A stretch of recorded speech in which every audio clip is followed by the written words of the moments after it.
நம்முடைய தியானத்திற்காக எடுத்துக்கொண்ட வேத பகுதி யோவான் எழுதின சுவிசேஷம் 15:15 வாசிக்க கேட்போம். இனி நான் உங்களை ஊழியக்காரர் என்று சொல்லுகிறதில்லை. ஊழியக்காரன் தன் எஜமான் செய்கிறதை அறிய மாட்டான். நான் உங்களை சிநேகிதர் என்றே, ஏனெனில் என் பிதாவினிடத்தில் நான் கேள்விப்பட்ட எல்லாவற்றையும் உங்களுக்கு அறிவித்தேன்.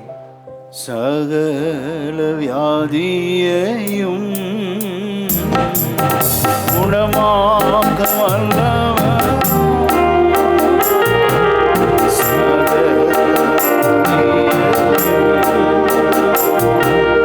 குணமாக்க வல்லவர் யாராயிருந்தார்.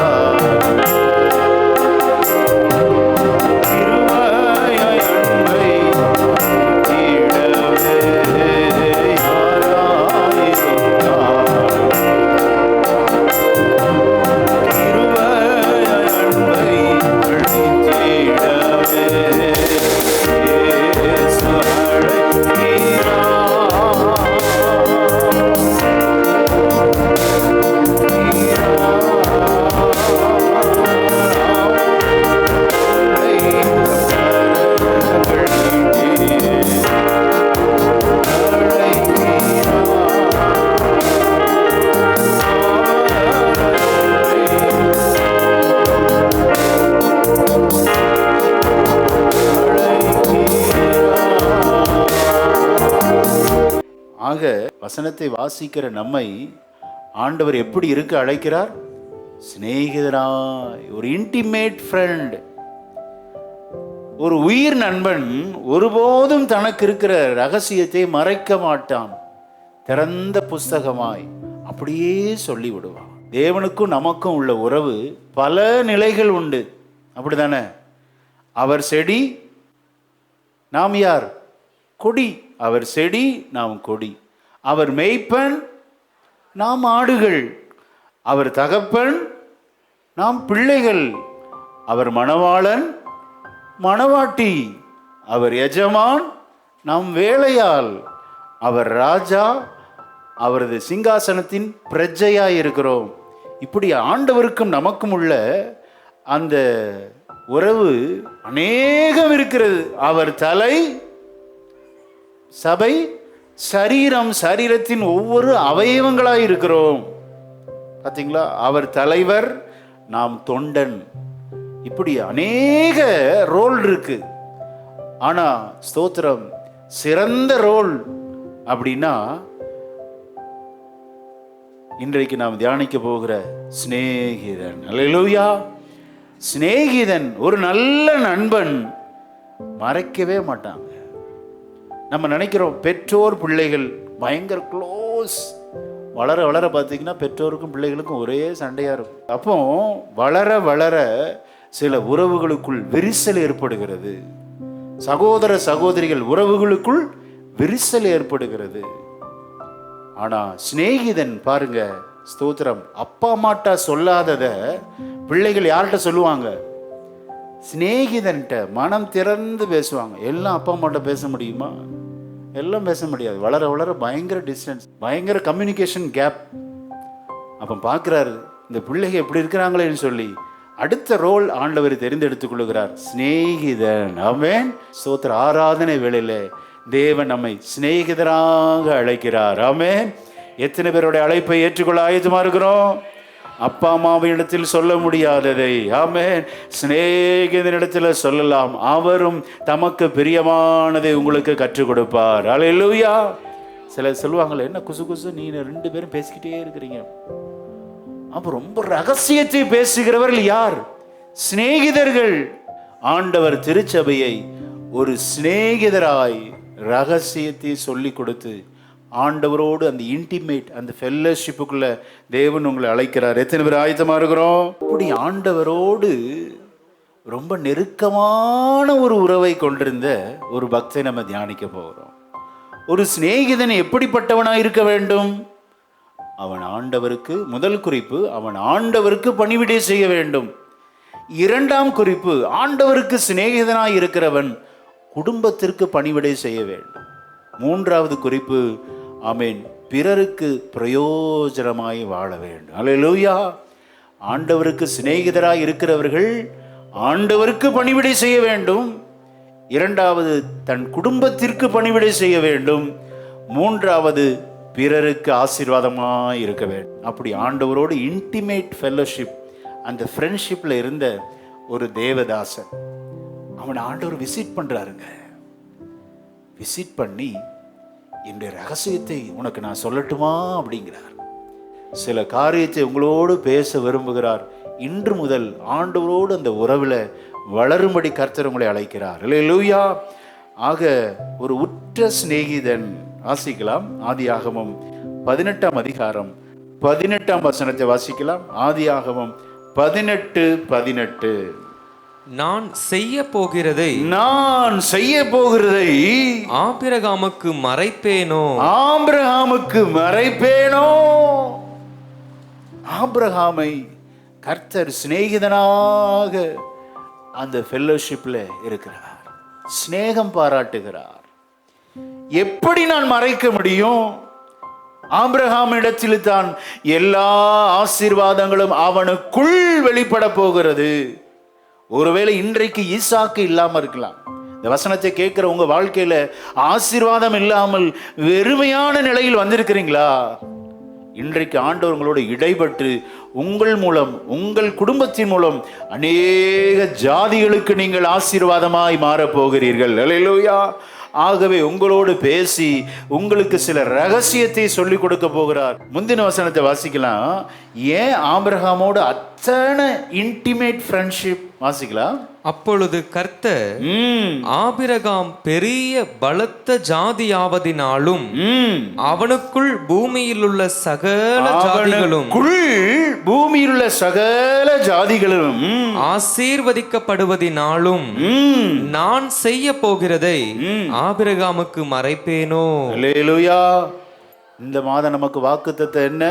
நான் செய்கிறதை தடுப்பவன் யார்? கர்த்தர் உங்க மூலத்தான் பெரிய காரியங்களை செய்ய போகிறார். ஆக ஸ்தோத்திரம். உங்களுக்குள் ஒரு பெரிய ஜாதி புதைந்து இருக்கிறது. விசுவாசிக்கிறீங்களா? உங்கள் மூலம் ஒரு பெரிய ஆத்தும ஆதாயம் கர்த்தர் வைத்திருக்கிறார். அல்லேலூயா. ஆவிக்குரிய வாழ்க்கையிலும் சரி, பொருளாதாரத்திலும் நீங்கள் ஆபிரகாமுக்குரிய ஆசீர்வாதத்தை பெற்றுக்கொள்வீர்கள். அவர் செய்கிறதை ஒருவரும் தடுக்க முடியாது. நீங்கள் பலத்த ஜாதியாக போகிறதுனால கர்த்தர் சோத்திரம் உங்களுக்கு செய்ய போகிறதை மறைக்காமல் எப்படி இருப்பார்? இந்த வாக்குத்தத்தெல்லாம் சொல்றப்ப ஆபிரகாமுக்கு ஈசாக்கு இல்லை, ஆனால் விசுவாசித்தான், பலத்த ஜாதி ஆனான். அல்லேலூயா. நம்மை ஆண்டவர் பலத்த ஜாதியாய் மாற்றுவார். விசுவாசித்து அது நடக்கும். இருக்கிற பகுதியில் உங்களை பலத்த ஜாதியாய் மாற்றுவார். உங்களுடைய பார்வைக்கு நீ அற்பமா இருக்கலாம், பயப்படாது. அல்லேலூயா. நான் செய்கிறதை ஆபிரகாமுக்கு மறைப்பேனோ அப்படிங்கிறார் பாரு. இப்போ ஆபிரகாம் உஷ்ண வேளையில வீட்டில் உட்கார்ந்து இருக்கிறார். 18ஆம் அதிகாரத்தின் முதல் வசனம். பின்பு கர்த்தர் மம்ரேயின் சமபூமியிலே அவனுக்கு தரிசனமானார். அவன் பகலின் உஷ்ண வேளையில் கூடார வாசலிலே உட்கார்ந்திருந்து. என்னவா? பகலின் உஷ்ண வேளை, ஹாட்டஸ்ட் டைம், ஹீட்டஸ்ட், அந்த ரொம்ப உஷ்ணமான வேளையில கூடாரத்தில் உட்கார்ந்துருக்கிறான். நல்ல கவனிங்க. இப்போ ஆண்டவர் திடீரென்று தரிசனமாகிறார். ஆமென். கர்த்தர் தரிசனமாவார். யாரெல்லாம் வர்றாங்க? 3 பேர் அவங்க வீட்டுக்கு வர்றாங்க. அடுத்த வசனத்தை வாசிக்கலாம். தன் கண்களை ஏறெடுத்து பார்க்கும்போது இதோ 3 புருஷர் அவனுக்கு எதிரே நின்றார்கள். அவர்களை கண்டவுடனே அவன் கூடார வாசலிலிருந்து அவர்களுக்கு எதிர்கொண்டு ஓடி தரை மட்டும் குனிந்து. அல்லேலூயா. நான் ஏற்கனவே சொன்னேன், ஒரு நண்பனா இருக்க விரும்புகிறவர்கள் 3 காரியத்துல தவறாம இருக்கணும். முதலாவது, ஆண்டவருக்கு ஆசீர்வாதமாக இருக்க வேண்டும். அல்லேலூயா. அவர்கள் தான் சிறந்த நண்பன். இந்த 3 காரியத்தை கீழ்ப்படிஞ்சிச்சுன்னா உங்க வீட்டுக்கு ஆண்டவர் வருவார், தரிசனம் ஆவார். அவர் செய்ய போகிறதை உங்களுக்கு ஒருபோதும் மறைக்கவே மாட்டார். ஆமென். என்ன செய்யணும்? முதலாவது குறிப்பு என்ன? நம்ம ஆண்டவருக்கு ஆசீர்வாதமா இருக்கணும். அல்லேலூயா. நம்ம அநேக நேரத்தில் நமக்கு நாமே ஆசீர்வாதமா இருக்கிறோம், தவறு இல்லை. ப்ரையாரிட்டியை மாத்துங்க. Prioritise your blessing. உங்க ஆசீர்வாதத்தை நீங்கள் வரிசைப்படுத்துங்கள். நம்ம ஃபர்ஸ்ட்டை வச்சிருக்க தூக்கி லாஸ்ட்ல போடுங்க. நமக்காக வாழணும், நல்லது. அதை லாஸ்டா போட்டுட்டு ஆண்டவருக்காக இன்று முதல் நான் பணிவிடை செய்வேன். அல்லேலூயா. ஆமென். சிநேகிதரா இருக்கணும் அப்படின்னா, இப்போ ஆபிரகாமுக்கு வயது எத்தனை? 99 வயசு. மதியான உஷ்ண வேளையில் வீட்டில் டென்ட்டில் உட்கார்ந்துருக்கிறாரு. திடீரென்று ஆண்டவர் தரிசனமாகும்போது, ஆண்டவர் அங்கே தரிசனமாயிட்டாருன்னு வச்சுக்கோங்க. நான் யோசித்து பார்த்தேன், அங்கேருந்து அவர் இங்கே வந்திருக்கணும்ல. ஸோ ஒரு டிஸ்டன்ஸ் இருக்கு. ஏன் அப்படின்னா, சில நேரத்தில் நம்மளை வர வைப்பார் ஆண்டவர். நாம் அவருக்கு என்ன செய்யணும்? பணிவிடை செய்யணும். அதை எதிர்பார்ப்பார். ஏங்க, பரலோகத்திலிருந்து 3வது வானத்திலிருந்து இறங்கி வந்திருக்கிறார். அங்கிருந்து வந்தவர் ஏன் வீட்டுக்குள்ளே வந்திருக்கலாம்ல? நல்லா கவனிங்க. ஒவ்வொரு வார்த்தையிலும் அத்தனை அர்த்தங்கள் இருக்கிறது. வேதத்தை தியானிக்கும் போது அநேக நுணுக்கங்களை ஆண்டவர் கற்றுத் தருவார். நாம் மெய்யாகவே ஆண்டவரோட நல்ல ஒரு ஃப்ரெண்ட்ஷிப், ஃபெல்லோஷிப்பில் நாம் வளர முடியும். ஆமென். இவ்வளோ தூரம் பிரயாணம் பண்ணவர் தூரத்தில் நிற்கிறார். ஏன் அப்படின்னா, ஆபிரகாம் வந்து விழணும். அவர் செய்வார். நாமும் அவரும், அவரும் நாமும். இதுதான் கிறிஸ்டியானிட்டி. இல்லை அவர் டைரக்டாக வரட்டும், இல்லை இல்லை, தரிசனமாகிறார். இவன் 99 வயதில் ஓடி ஒரு சிறு பிள்ளையை போல தேவனுக்கு முன்பாக பணிவிடை செய்வதில் எவ்வளோ கருத்தாக இருக்கிறான் பாருங்க. எத்தனை பேர் இப்படி தேவனுக்கு முன்பாக நான் என்னை தாழ்த்துகிறேன்னு சொல்ல முடியும்? அல்லேலூயா. ஆமென். அப்படி தாழ்த்தணுங்க. தாழ்மை இல்லாமல் என்னங்க பிளெஸிங் ஒருபோதும் நமக்கு கிடைக்காது. தேவனுக்கு முன்பாக இதோ அடியேன் ஆண்டவரே, என்னுடைய உடல் பலவீனத்தை நான் பார்க்க மாட்டேன், ஆலயத்துக்கு நான் ஓடி வருவேன் ஆண்டவரே, உற்சாகமாய் இருப்பேன், தேவ சமூகத்தில் என்னை தரை மட்டும் தாழ்த்துகிறேன், ஓடி குனிந்து. எவ்வளவு அருமையான வார்த்தை பாருங்க. 318 பேர் அவங்க வீட்டில் வேலையாட்கள் இருக்கிறாங்க. சர்வன்ட் எத்தனை பேர்? 318 பேர். அந்த வசனத்தை வாசிங்க. ஆதியாகமம் 14:14. தன் சகோதரன் சிறையாக கொண்டு போகப்பட்டதை ஆபிராம் கேள்விப்பட்ட போது, அவன் தன் வீட்டிலே பிறந்த கைப்படிந்தவர்களாகிய, வீட்டிலே பிறந்து வளர்ந்து வேலைக்காரராக இருந்தவர்கள், கைப்படிந்தவர்களாகிய 318 ஆட்களுக்கும் ஆயுதம் தரிப்பித்து தான் என்னும் ஊர் மட்டும் அவர்களை தொடர்ந்து 318 வேலையாட்களை வைத்திருக்கிற ஆபிரகாம் சீமானையா? அவருக்கு இல்லாத பணமா, ஆஸ்தியா, அந்தஸ்தா?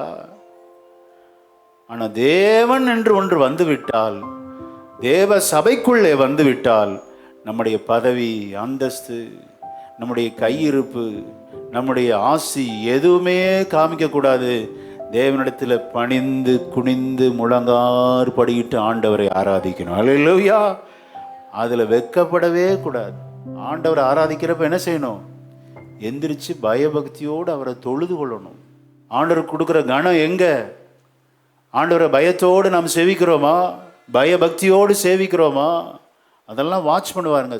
ஓடி குனிந்து முழங்கார் படியிட்டு ஆண்டவரை வரவேற்கிறான். அல்லேலூயா. அவன்தான் உத்தம சிநேகிதன். ஆமென். ஆண்டவரத்தில் அவ்வளவு தாழ்த்தணும், நம்ம வெறுமையாக்கணும், மற்ற பணிகளெல்லாம் செகண்டரியா வைக்கணும். இன்னைக்கு ரொம்ப வேதனைப்படுறது என்னன்னா, ஆண்டவரை தூக்கி கடைசியா வச்சிருக்கிறாங்க. தங்கள் பணிகள், தங்களுடைய வியாபாரம், தங்களுடைய குடும்பம், தங்களுடைய உறவுக்காரருடைய ஃபங்க்ஷன் எல்லாம் ஃபர்ஸ்டா தூக்கி வச்சிருக்கிறாங்களே. எப்படிங்க ஆசீர்வாதம் வரும்? எப்படி அந்த ஃபெல்லோஷிப் இருக்கும்? இயேசு அன்பை பகிர்ந்து கொள்ளுங்க. நம்முடைய பணிவிடையை கர்த்தர் எதிர்பார்க்கிறார். அல்லேலூயா. ஆமென். பர்சனலா 318 வேலைக்காரங்க இருக்கிறாங்க. யாரங்கே அப்படின்னு கூப்பிட்டு போய் அவங்கள கூட்டிட்டு வாங்க, கெஸ்ட் அங்க நிக்கிறாங்க பாருங்க, இன்வைட் தம் சொல்லிருக்கலாமே. Personally he meet them. தனிப்பட்ட விதத்தில் ஆண்டவரை நாம் தரிசிப்பதில், வருந்தி அழைப்பதில் கருத்தாயிருக்க வேண்டும் தேவ சபை. ஆமென். சோத்திரம். தவிர்க்க முடியாத காரணம் பரவாயில்ல, உங்களுக்கு தெரியும் நீங்க ஆணுடைய இந்த ஃபெல்லோஷிப்பில் வளரணுங்க அப்படிங்கிறதுக்காகத்தான், வேற எந்த நோக்கம் இல்லை. உங்களுக்கு தெரியும் சில தவிர்க்க முடியாத காரணங்கள், தவறு இல்லை, வெளியூர் போகணும் அவசியமா, அப்போ அங்கே ஒரு சர்ச்சுக்கு நீ கண்டிப்பாக போகணும். சர்ச்சை ஸ்கிப் பண்ணாத, ஆண்டவரை விட்டு விலகி ஓடாதீங்க, ஆசீர்வாதம் வராது. ஆண்டவருக்கு நண்பராக இருக்க முடியாது. ஆண்டவர் தரிசனத்தை சொல்ல மாட்டார், நடக்க போகிறத சொல்ல மாட்டார், வாக்கு தத்துவம் உங்களுக்கு மிஸ் ஆயிரும். இந்த விசிட் ஏன் அப்படின்னா, அடுத்த வருஷம் இந்நேரம் சாராளுடைய கையிலே உற்பவா கால திட்டத்திலே உனக்கு ஒரு குமாரனை கொடுப்பேன் அப்படின்னு ஒரு வாக்கு தத்தம் கொடுக்கிறார் பாருங்க. அவர் விசிட் பண்ணார்னா பலவிதமான காரணங்கள் இருக்கும். இந்த காரணத்துக்காகத்தான், குறிப்பிட்ட காரணத்துக்காகத்தான் விசிட் பண்ண மாட்டார், பல காரணங்கள் வைத்திருக்கிறார். நாம் அவருக்கு பணிவிடை செய்யணும், அவரை வரவேற்கணும், அவருக்கு செய்ய வேண்டிய கணத்தை செய்யணும். அப்போ ஆண்டவர் வாயை திறந்து நம்மை மனதார ஆசீர்வதிப்பார். அல்லேலூயா. யூத கலாச்சாரம் என்ன அப்படின்னா, பர்சனலாக இன்வைட் பண்ணணும். அது யூத கஸ்டம்ஸ். அதை ஆபிரகாம் செய்கிறார். அவரை வணங்கணும், தலை குனிஞ்சு வணங்கணும், காலை கழுவணும், அப்புறம் நல்ல ஒரு சாப்பாடு கொடுக்கணும். அப்புறம் பார்த்தீங்கன்னா அவங்க சாப்பிட்றப்ப இவங்க உட்கார்ந்துடக்கூடாது, அவங்க சாப்பிட்றவரை வெயிட் பண்ணி அவங்க சாப்பிட்றப்ப ஈக்குவலாக உட்காரவும் கூடாதான், நிற்க தான் செய்யணுமா. இதெல்லாம் ஒழுங்குங்க. ஹாஸ்பிட்டாலிட்டி என்னங்கிறது நம்ம வேதத்திலேருந்து கிளியராக தெரிஞ்சுக்கலாம். பார்த்தீங்களா, நம்மை வருத்தி அவங்களை வருந்தி அழைக்கணும், அவங்கள உபசரிக்கணும், அவங்கள கவனிக்கணும், கனப்படுத்தி அனுப்பணும். மனதார மகிழ்ச்சியாக போவாங்க. என் தாய் வீட்டுக்கு வந்த மாதிரி இருந்துச்சு அப்படிம்பாங்க. நேரத்தை ஒதுக்கி வருந்தி அழைத்து கனம் பண்ணுகிறவர்களை கர்த்தர் விசிட் பண்ணுவார். மட்டுமல்ல, வெறுமையாய் அல்ல, வாக்கு தத்தத்தை கொடுத்து அந்த குடும்பத்தை கனம் பண்ணுவார். அல்லேலூயா. நல்ல கவனிங்க, இங்க ஆண்டவரை எப்படி வருந்தி அழைக்கிறார். அடுத்த வசனத்தை வாசிக்கலாம். ஆண்டவரே, உம்முடைய கண்களில் எனக்கு கிருபை கிடைத்ததானால் நீர் உமது அடியேனை விட்டு கடந்து போக வேண்டாம். போயிட வேண்டாம் ஆண்டவரே, ப்ளீஸ் கொஞ்சம் வெயிட் பண்ணுங்க அப்படின்னு சொல்லி அந்த கஸ்டம்ஸ், யூதருடைய கலாச்சாரத்தை அவன் செய்கிறான். வாசிக்க கேட்போம். 4ஆம் வசனம். கொஞ்சம் தண்ணீர் கொண்டு வரட்டும், உங்கள் கால்களை கழுவி மரத்தடியில் சாய்ந்து கொண்டிருங்கள். நீங்கள் உங்கள் இருதயங்களை திடப்படுத்த கொஞ்சம் அப்பம் கொண்டு வருகிறேன், அப்புறம் நீங்கள் உங்கள் வழியே போகலாம். இதற்காகவே அடியேன் இடம் வரைக்கும் வந்தீர்கள் என்றான். அதற்கு அவர்கள், நீ சொன்னபடி செய் என்றார்கள். அல்லேலூயா. ஆண்டவருக்கு பணிவிடை செய்வது அத்தனை மகிழ்ச்சியாக நாம் எண்ண வேண்டுங்க. மகிழ்ச்சியா செய்கிறார். 99 வயசுல இந்த வயசான தாத்தா 318 வேலையாட்கள் வைத்திருந்தும் ஆண்டவரை வரவேற்பதில், அவருடைய பாதத்தை கழுவுவதில், தன்னை தாழ்த்துவதில் எத்தனை கரிசனை பாருங்க. ஒரு சிநேகிதன் என்பவன் ஆண்டவருக்கு பணிவிடை செய்கிறவனாக இருக்க வேண்டும். ஆமென். அல்லேலூயா. அப்படி ஆண்டவரை வருந்தி அழைக்கணும். சரி, இங்க எத்தனை பேர் வந்தாங்க? 3 பேர். 3 பேர்ல ஒருத்தர் கர்த்தராகி இயேசு கிறிஸ்து.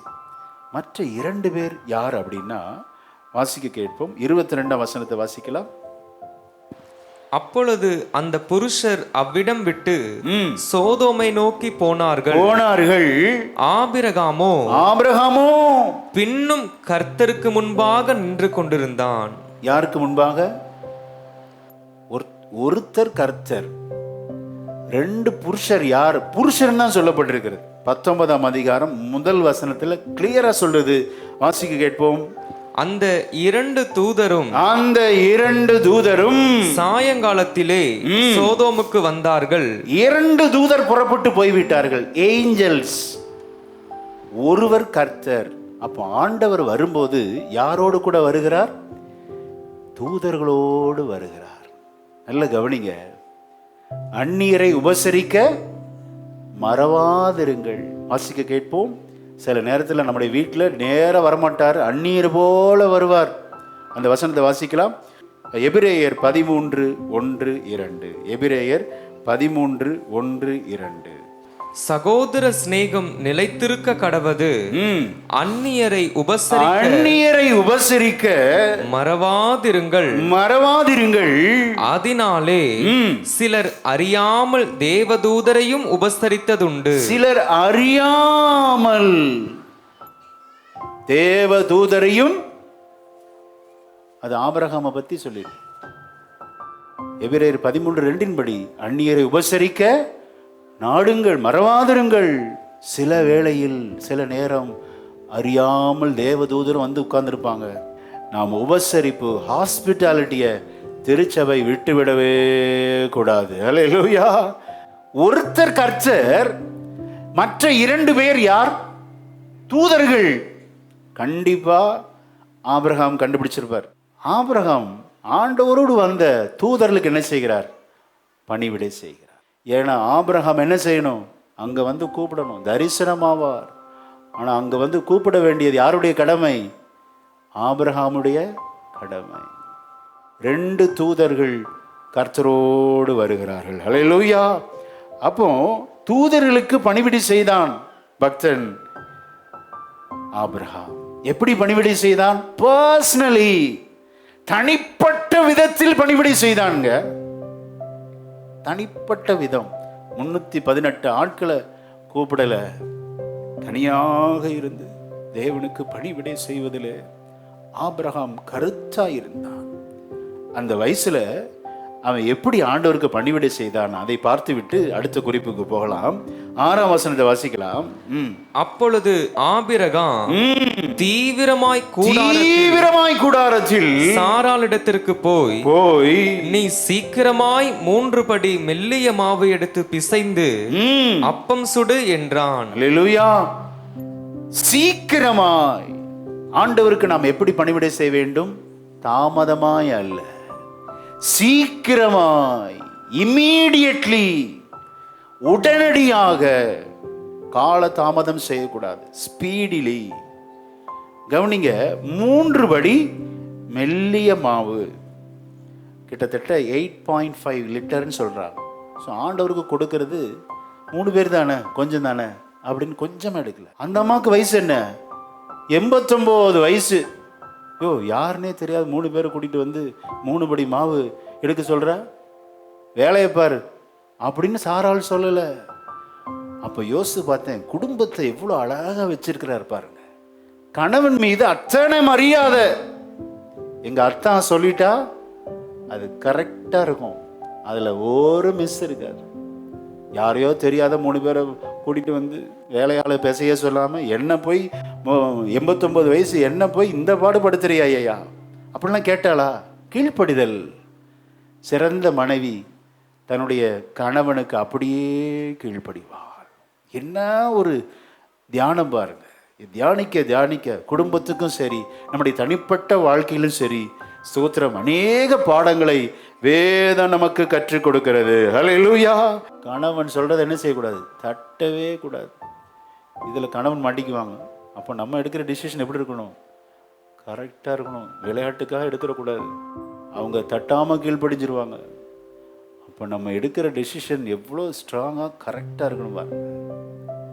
இதே அடுத்த அதிகாரத்துக்கு வந்தீங்கன்னா, உலக பிரகாரமான குடும்பம். லோத்து பேச்ச மனைவி கேட்டாலா? திரும்பி பார்த்து புத்துணாய் போய் விட்டார்.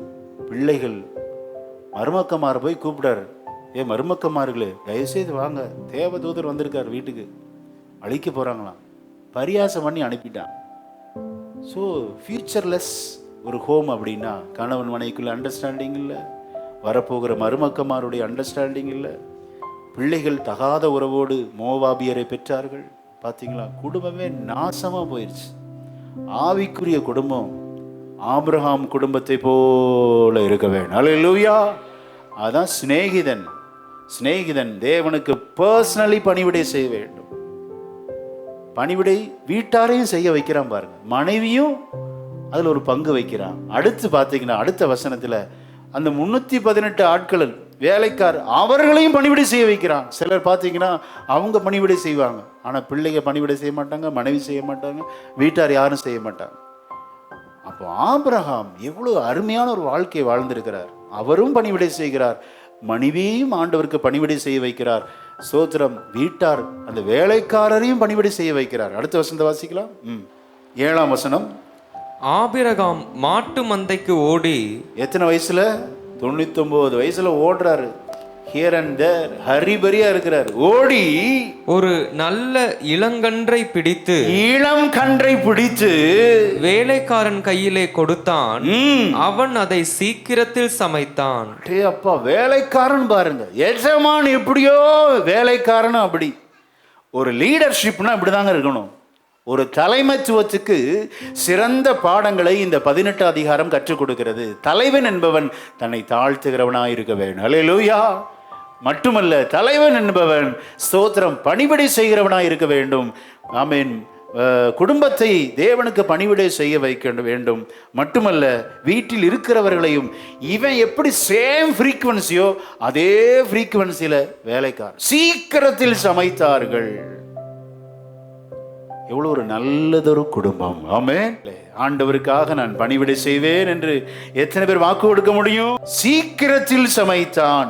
நல்ல இளம் கன்று. ஜெனராசிட்டி இருக்கணும். கொடுக்கிறதுல எப்படி இருக்கணும்? பிசினித்தனம் பண்ணக்கூடாது. உதாரத்துவமாய் கொடுக்க வேண்டும். ஏன் சொல்றேன் அப்படின்னா, கொடுக்கிற உள்ளங்கள் கர்த்தர் ஆசீர்வதித்து கொண்டே இருப்பார். ஆமென். அப்போ கொடுக்கணும் தேவனுக்கு. அவர்தான் நண்பன். தேவனுக்கு பணிவிடை செய்யணும். பர்சனலி, இமீடியட்லி, ஜெனரஸ்லி, உதாரத்துவமாய், ஸ்பீடிலி, கன்ஃபர்மிட்டி, இணக்கத்தோடு. He walked with God. கர்த்தரோடு நடக்கிறான். இப்போ கவனிங்க, பர்சனலி ஆண்டவருக்கு பணிவிடை செய்தான். அவரை குனிந்து வரவேற்றான், காலை கழுவினான். ஸ்தோத்திரம். அதுக்கப்புறம் குடும்பத்தாரையும் ஆண்டவருக்கு பணிவிடை செய்ய அழைக்கிறான். அடுத்து பாருங்க, 2வது சொன்னேன், நம் ஆண்டவருக்கு பிரயோஜனமா இருக்கிறவர்கள் கண்டிப்பா குடும்பத்திற்கு பிரயோஜனமா இருக்கணும். இதுல மிஸ் ஆகவே கூடாது. அல்லேலூயா. சிலர் ஆண்டவருக்காக பிரயோஜனப்படுவாங்க, குடும்பத்தை விட்டாங்களே, ஓட்ட விட்டுட்டாங்களே. குடும்பத்தை விடக்கூடாதுங்க. குடும்பத்தோடு இணக்கம் இல்லாதவன் அவன் தேவனுக்கு நண்பனாய் இருக்கவே முடியாது. அல்லேலூயா. ஆமென். ஒருவனுக்கு ஒருத்தி தாங்க. எப்படி ஊழியம் செய்வ? எப்படி பிசினஸ் சக்சஸ்ஃபுல்லா பண்ணுவ? நெவர். மனைவியை நேசிக்கணும். மனைவியிடத்தில் கசந்து கொள்ளாதிருங்கள். மனைவி பிள்ளைகளை சேஃப் கார்டில் ஃபர்ஸ்ட் ஆண்டவர் ப்ரையாரிட்டி. பார்த்தீங்களா? ஃபர்ஸ்ட் கர்த்தர், 2வது குடும்பம், அதுக்கப்புறம்தான் பிறர். சோதோம் குமாராவுக்காக தேவனிடத்தில் மன்றாடி ஜெபிக்கிறான். ஆமென். இங்கே கவனிங்க, ஆபிரகாம் குடும்பத்துக்கு ஆசீர்வாதமாய் இருக்கிறான். அல்லேலூயா. இப்படி ஆண்டவருக்கு பணிவிடை செய்யும் போது நான் விசுவாசிக்கிறேன், உங்களுக்கு உங்க குடும்பத்தையும் கர்த்தர் ஆசீர்வதிப்பார். விசுவாசிக்கிறீங்களா? சீக்கிரமாய் சமைத்து ஆண்டுடைய இருதயத்தை, தேவ தூதர்களை இருதயத்தை குளிர செய்கிறான். அடுத்த வசனத்தை வாசிக்கலாம்.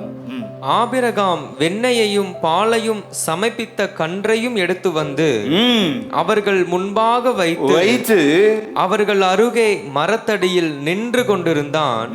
அவர்கள் புசித்தார்கள். அல்லேலூயா. என்ன தாழ்மை பாருங்களேன். நமக்கு கண்டிப்பா நல்ல ஆசைகள் தருவார். விசுவாசிக்கிறீங்களா? உங்களை நல்ல பிளஸ் பண்ணுவாருங்க. எல்லாரும் உட்கார்ந்து இருக்கிறாங்க, அந்த 3 பேர் உட்கார்ந்து இருக்கிறாங்க. ஆனா இவன் ஒரு வேலைக்காரனை போல தேவனுக்கு முன்பாக நின்று கொண்டு இருந்தான். ஆமென். மரத்தடியில். என்ன தாழ்மை பாருங்க. இப்படி ஆண்டவரை இருதயத்தை குளிரப்படுத்திட்டா அவர் சும்மா போயிடுவாரா? வீட்டை விட்டு போகும்போது குடும்பத்தை பிளஸ் பண்றார். அடுத்த வருஷம் இந்நேரம் உன் மனைவிக்கு ஆமென் உற்பவ கால திட்டத்தில் ஒரு குமாரனை பெறுவாள். ஆமென். நம்ம சிநேகிதராக இருக்கும்போது கர்த்தர் நம்மை விசிட் பண்ணுவார். நாம் அவருக்கு பணிவிடை செய்யும் போது கண்டிப்பா நிச்சயமா நம்முடைய குடும்பம் ஒவ்வொன்றும் ஆசீர்வதிக்கப்படும். அல்லேலூயா. இன்னைக்கு இந்த ப்ரையாரிட்டியை மாத்திராதீங்க. சிநேகிதருக்கு ஆண்டவர் வாக்குத்தத்தங்களை கொடுக்கிறார். குடும்பத்திற்கு தேவையான எல்லா ஆசீர்வாதங்களையும் கொடுக்கிறார். இப்போ ஒரு சம்பவம், அந்த வசனத்தை வாசிக்கும் போது நம்முடைய தேவன் எப்படிப்பட்டவர் என்பதை நாம் தெரிந்து கொள்ள முடியும். அடுத்த வசனத்தை வாசிக்கலாம். இப்படி சொல்லிட்டாரு, அடுத்த வருஷம் இந்நேரம் சாராள் ஒரு குமாரனை பெறுவாள் அப்படிங்கிறார். இப்போ 12ஆம் வசனத்தை வாசிக்கலாம். ஆகையால் சாராள் தன் உள்ளத்திலே நகைத்து. எங்க நகைக்கிறா? உள்ளத்தில். அவளுக்கே தெரியாது, மாம்சத்தில் இல்ல. மாம்சத்தில் சிரிக்கிறது எல்லாரும் கண்டுபிடிச்சிடலாம். உள்ளத்தில் நகைத்து, நான் கிழவியும் என் ஆண்டவன் முதிர்ந்த வயதுள்ளவருமான பின்பு எனக்கு இன்பம் உண்டாயிருக்குமோ என்றாள். அப்பொழுது கர்த்தர் ஆபிரகாமை நோக்கி சாராள் நகைத்து, நான் கிழவியாயிருக்க பிள்ளை பெறுவது மெய்யோ என்று சொல்வானே. எப்படி கண்டுபிடிக்கிற பாருங்க. இவர் ஆபிரகாமு கூட இந்த கூடாரத்தில் இருக்கிறார். நெக்ஸ்ட் கூடாரத்தில் நின்று கொண்டிருக்கிற அந்த இருதயத்தின் குமுறல்களை கர்த்தர் அறிகிறார். அல்லேலூயா, ஆமென். இந்த ஆராதனையில ஒரு சிலர் உங்க இருதயத்தில் சில பாரத்தோடு இருக்கிறீங்க. என் குமுறல்கள் யாருக்கு தெரியும்? என் இழப்புகள் யாருக்கு தெரியும்? என் வேதனைகள் யாருக்கு புரியும் என்று சொல்லி அமர்ந்திருக்கிற மகளே, மகளே, உன் இருதயத்தின் அவிசுவாசத்தை கர்த்தர். ஆமென். சாராளின் இது அவிசுவாசம், நகைக்கிறா. இதெல்லாம் நடந்துருமா? பக்கத்து கூடாரத்தில் இருக்கிற ஆண்டவர் சொல்றார், இருதயத்தில் நினைக்கிறது கூட ஆண்டவருக்கு தெரியும். எத்தனை பேர் விசுவாசிக்கிறீங்க? அவரை நம்ம மறைக்கவே முடியாது. ஆண்டவருடைய பார்வைக்கு சகலமும் நிர்வாணமா இருக்கிறது. அவரை ஒன்று பார்த்தாருன்னா ஸ்கேன் பண்ணிடுவார். இருதயத்தில் என்ன நினைக்கிறோம், நம்முடைய மனதின் நினைவுகள், யோசனைகள் என்ன, எல்லாவற்றையும் கேப்சர் பண்ணிடுவாருங்க. நம்மை உண்டாக்கின கர்த்தருக்கு தெரியாமல் இருக்குமா? நம்முடைய நினைவுகள், பாரங்கள், கண்ணீர் எல்லாம் ஆண்டவர் அறிவாருங்க. ஏற்ற நேரத்தில் நமக்கு பதில் செய்வார். விசுவாசிக்கிறீங்களா? ஹல்லேலூயா. அப்போ கர்த்தரால் ஆகாத காரியம் உண்டோ அப்படிங்கிறார். 13 வாசிக்கலாம். அப்பொழுது கர்த்தர் ஆபிரகாமை நோக்கி சாராள் நகைத்து, நான் கிழவையாயிருக்க பிள்ளை பெறுவது மெய்யோ என்று சொல்வானே. ஏன் அப்படி சொல்றா சாரா? கர்த்தரால் ஆகாத காரியம் உண்டோ? உற்பவ கால திட்டத்தில் உன்னிடத்திற்கு திரும்ப வருவேன். அப்பொழுது சாராளுக்கு ஒரு குமாரன் இருப்பான் என்றார். அல்லேலூயா. ஆண்டவரால் ஆகாத காரியம் உண்டோ அப்படிங்கிறா. உடனே சாராள் நான் நகைக்கல அப்படிங்கிறா. ஆனா சாராள் இதுக்கப்புறம் மனம் திரும்பி வாழுகிறாள். ஆண்டவரை தொடர்ந்து விசுவாசிக்கிறாள். விசுவாசத்தின் தாய் எண்ணப்படுகிறாள். அல்லேலூயா. ஆண்டவர் கடிந்து கொள்கிறார். சில நேரத்தில் நம்ம கடிந்து கொள்கிறதை ஏற்றுக்கொள்ளதில்லை. இங்கே ஆண்டவர் கடிந்து கொள்கிறார். இதுக்கப்புறம் மனம் திரும்பி சாராள் விசுவாசத்தினாலே ஈசாக்கை பெற்றெடுக்கிறார். அடுத்த வசனத்தை வாசிக்கலாமா? சாராள் பயந்து நகைக்கவில்லை என்று, அதற்கு அவர் இல்லை நகைத்தாய் என்றார். அல்லேலூயா. இதுக்கப்புறம் சாராள் மனம் திரும்பி அவருடைய கற்பம் செத்து போனதை அறிந்திருந்தும் அவள் இந்த கடிந்து கொள்ளதுக்கு அப்புறம் மனதை மாற்றிக்கொண்டாள். ஆமா, நகைத்தது உண்மைதான், சாரி ஆண்டவரே. ஆண்டவர்கிட்ட ஒப்புரவாயி ஆண்டவர்களை பலப்படுத்துகிறார். ஆண்டவர் அவளுக்கு ஒரு குமாரனை கொடுக்கிறார். அல்லேலூயா. இதுக்கப்புறம் கடைசி குறிப்பு. இதுவரை இந்த 2 குறிப்புகளை நம்ம தியானித்தோம். என்ன குறிப்பு? 2 குறிப்புகள். ஒரு நண்பனானவன் கர்த்தருக்கு பணிவிடை செய்ய வேண்டும். நண்பனானவன் குடும்பத்திற்கு பிரயோஜனமாக இருக்கணும். குடும்பத்திற்கு வாக்கு தத்தத்தை வாங்கி கொடுக்கணும். கொடுத்துட்டானே. இப்போ ஆபிரகாம் மன நிறைவு, குடும்பம் ஆசீர்வதிக்கப்பட்டுருச்சு. இப்போ அடுத்து நம்ம குடும்பம் ஆசீர்வதிக்கப்படுவது நல்லது, தேவனுக்கு பணிவிடை செய்வது நல்லது. ஆனால் பிறருக்கும் பிரயோஜனமாக இருக்க வேண்டுமே. ஹல்லேலூயா, ஆமென். ஆண்டவர் அதை விரும்புவாருங்க. ஆண்டவர் இப்போ சோதம் கொமோராவை அழிக்க போகிறார். நான் செய்கிறதை ஆபிரகாமுக்கு மறைப்பேனோ? ஒரே விசிட்டிங், எவ்வளோ பெரிய நன்மைகள் பாருங்க, அடுக்கடுக்கான. இப்ப ஆபிரகாமை ஜெபிக்க தூண்டுகிறார்.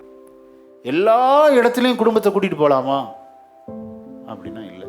ஃபர்ஸ்ட் பர்சனலாக பணிவிடை செய்கிறாரு, குடும்பத்தோடு ஒரு பணிவிடை செய்கிறார். அதுக்கப்புறம் சாராள் கூட வரல, வேலைக்காரர்கள் வரல, அவங்கெல்லாம் வீட்டில் இருக்கிறாங்க. இப்போ இந்த 3 பேரில் 2 பேர் எங்கே போயிட்டாங்க? சோதோம் கொமோராவுக்கு போயிட்டாங்க. இப்போ ஆண்டவரோடு நடக்க ஆரம்பிக்கிறான் பக்தன் ஆபிரகாம். அல்லேலூயா. ஆண்டவருக்கு பிறருக்காக கர்த்தருடைய ராஜ்யத்தின் பணியை செய்யும்போது குடும்பம் பக்கத்தில் இல்லை, வேலைக்காரர்கள் பக்கத்தில் இல்லை, எல்லாம் செப்பரேட், தனிமை. எப்பவுமே குடும்பத்தோடு இருப்பாங்க சிலவங்க, அது ஃபெயிலியர். குடும்பத்தை எப்பவுமே விட்டுருவாங்க, அதுவும் ஃபெயிலியர். எல்லாம் பேலன்ஸ். குடும்பமும் இருக்கணும், ஆண்டோடைய மன விருப்பத்தையும் நிறைவேற்றணும். பேலன்ஸ்டு ரொம்ப முக்கியங்க. அதான் சக்சஸ்ஃபுல், ஒரு வெற்றியுள்ள வாழ்க்கை அதுதான். இப்போ ஆபிரகாம் கூடாரத்தை விட்டு ஆண்டவரோடு கூட போகிறான். வாசிக்க கேட்போம். 16ஆம் வசனத்தை வாசிக்கலாம். பின்பு அந்த புருஷர் எழுந்து அவ்விடம் விட்டு சோதோமை நோக்கி போனார்கள். ஆபிரகாமும் அவர்களோட கூட போய் வழிவிட்டு அனுப்பினான். கூட போய் follow them with prayers, walk with God. இப்படிதான் ஏனோக்கு எடுக்கப்பட்டான். ஏனோக்கு தேவனோடு சஞ்சரித்து குமாரரையும் குமாரத்திகளையும் பெற்றான். அவன் காணப்படாமற் போனான். அப்படியே நடந்து போறப்ப ஆண்டவர் சொன்னாராம், என் வீட்டு பக்கத்துல வந்துட்ட, இப்போ உன் வீடு ரொம்ப தூரமாயிருச்சு, வந்துரு, என் வீட்டுக்கே வந்துருன்னு கூட்டிட்டு போயிட்டார் ஆண்டவர். அதனாலதான் காணப்படாமற் போனான். வாக் வித் காட், ஆண்டவரோடு நடக்க இப்போ ரொம்ப குடும்ப ஃபேமிலி டிஸ்டன்ஸ் ஆயிடுச்சு, என் வீட்டுக்கு வந்துட்டு சொல்லி அப்படியே எடுத்துக்கிட்டார் ஆண்டவர். இப்போ பாருங்க, ஆபிரகாம் கூட போகிறான். கூட போகும்போது தன்னுடைய காரியத்தெல்லாம் ஆண்டவர் சொல்றார். அதான் சிநேகிதன். ஆபிரகாமை குறித்து சிநேகிதன் என்று மிக அழகாக வர்ணிக்கிறது வேதம். ஏசாயா 41:8 வாசிக்கலாம்.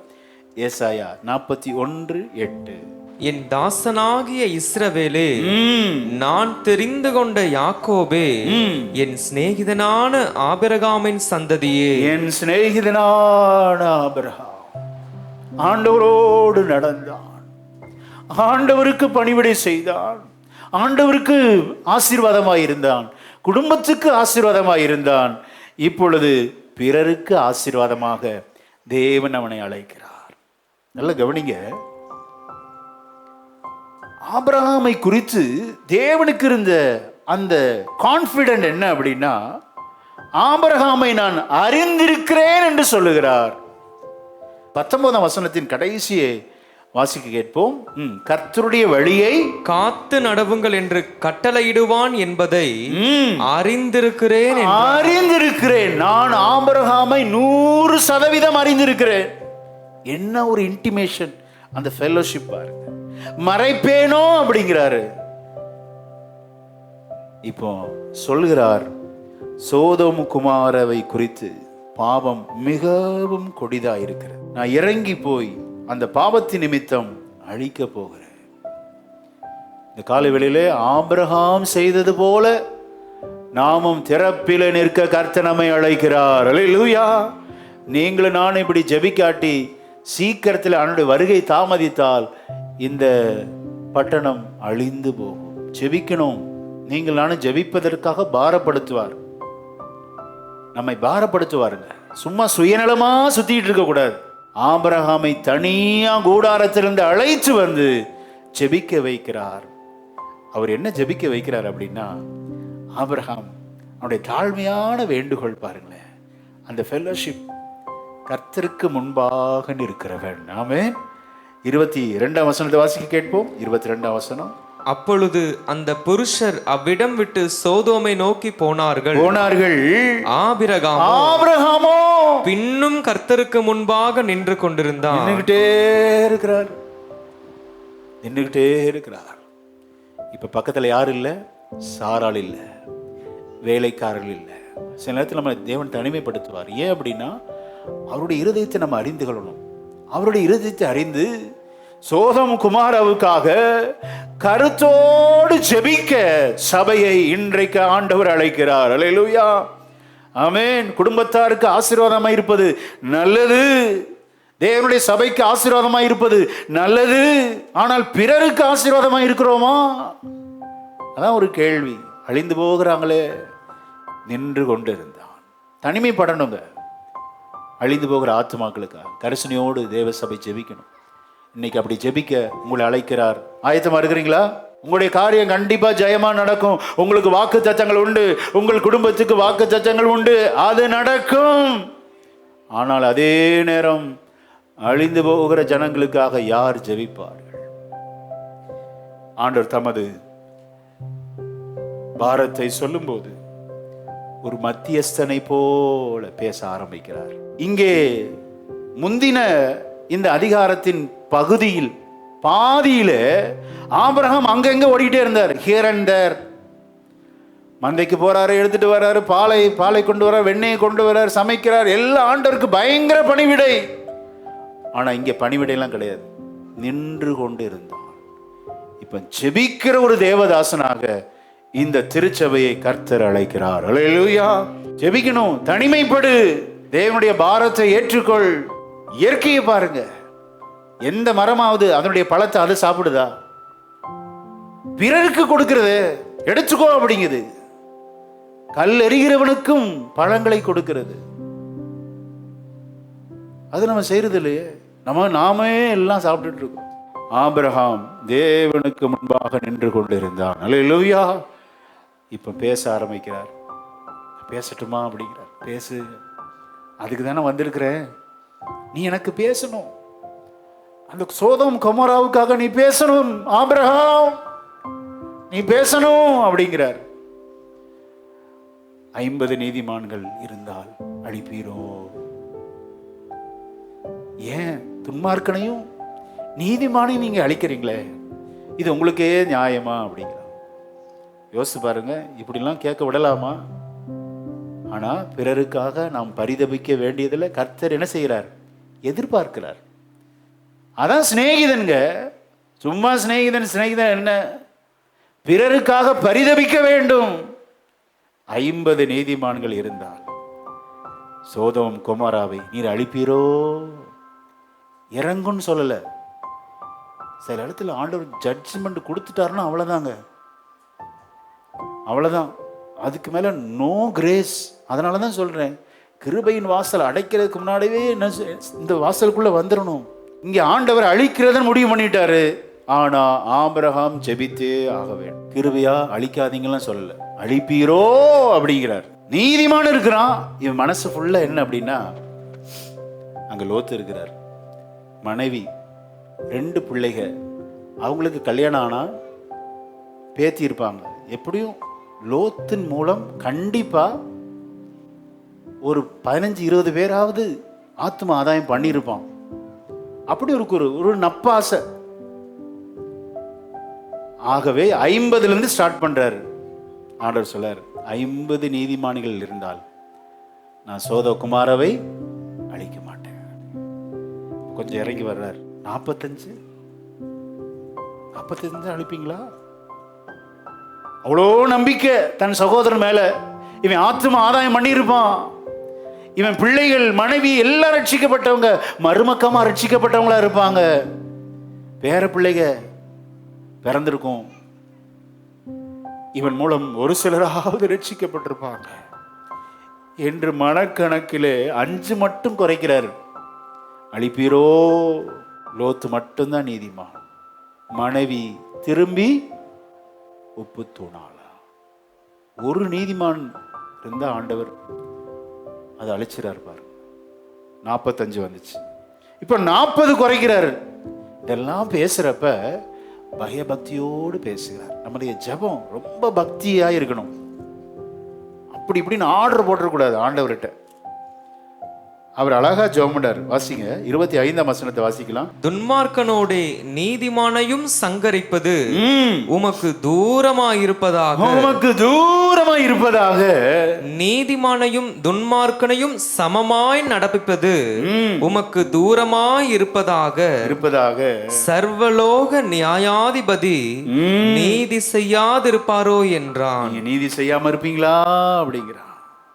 50, 45, அதுக்கப்புறம் 40, 30, 20, 10, 6 தடவை ஜெபம் பண்றார்.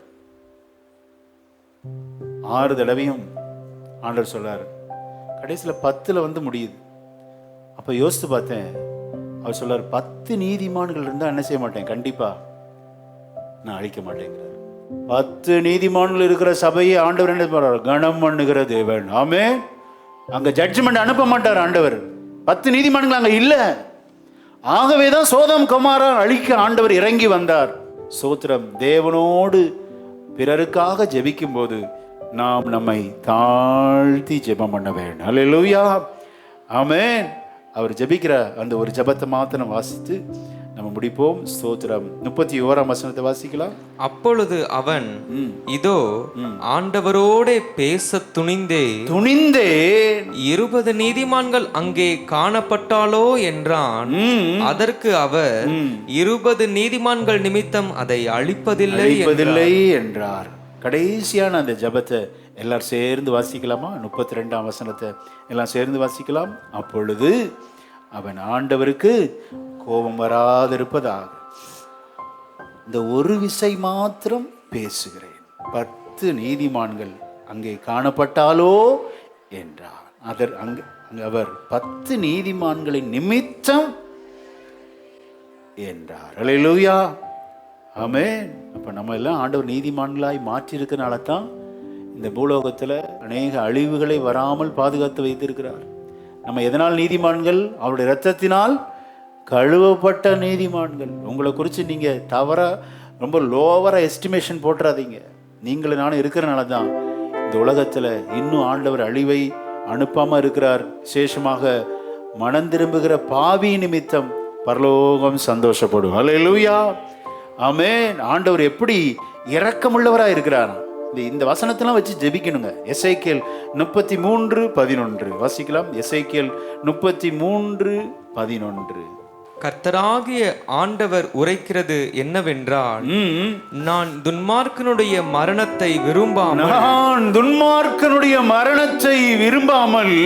துன்மார்க்கன் தன் வழியை விட்டு திரும்பி பிழைப்பதையே விரும்புகிறேன் என்று என் ஜீவனை கொண்டு சொல்லுகிறேன்.